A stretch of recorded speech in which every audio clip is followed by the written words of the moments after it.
Hello, moviegoers! Welcome to another episode of CritiCarter, the show where I turn you into a cinephile.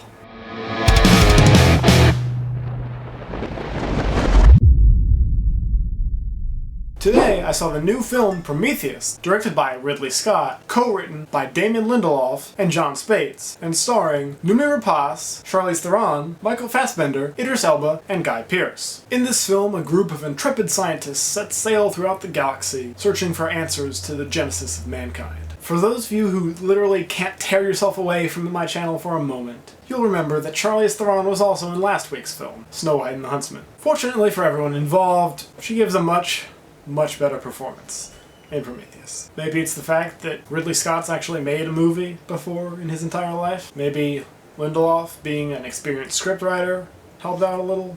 Who knows? The film is led by Noomi Rapace, who after making a tremendous breakthrough in the original Girl with the Dragon Tattoo movie 3 years ago, has succeeded beyond my wildest dreams. Most of you probably also saw her in last year's Sherlock Holmes, The Game of Shadows. And now she's everything the English-speaking audience could possibly want. She holds a moderately strong British accent throughout the entire duration of the film, which is more than can be said for the pseudo-Southern American accent that Idris Elba has as the ship's captain.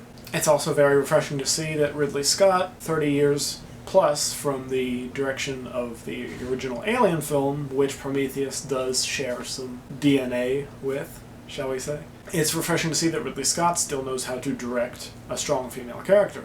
However, the greatest performance in this film, without a doubt, is Michael Fassbender. Fassbender portrays an android sent to accompany the crew. About a month prior to the film's release, the production company put out a viral video in the guise of an advertisement for his particular brand of android. And I will link to this video in the description for my review. And coming off the incredibly, deeply emotional performances that we've seen Fassbender give recently, from X-Men First Class and Shame last year, and now to portray an android who, by definition, is soulless and lacking emotion? Why doesn't he have an Oscar yet? What has happened in the time from he made his big debut with Fish Tank back in the day to now that the Academy has not deemed him worthy? Maybe this year.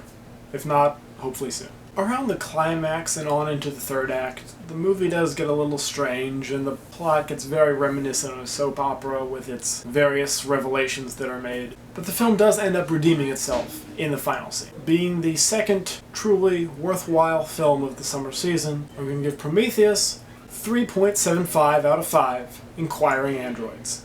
Last week I reviewed Snow White and the Huntsman. Reviews linked up over there. Next week I'll be reviewing the 80s jukebox musical Rock of Ages. I'll have that linked up over there. I can assure you there will be no copyright infringing music in that review. Be sure to like and favorite this video if you enjoyed watching it. Subscribe to my channel if you haven't already. Remember, you can always find me on Facebook, Twitter, and Tumblr, all at CritiCarter. If there's ever anything urgent, talk to me there. I'll talk to you. Fade to black.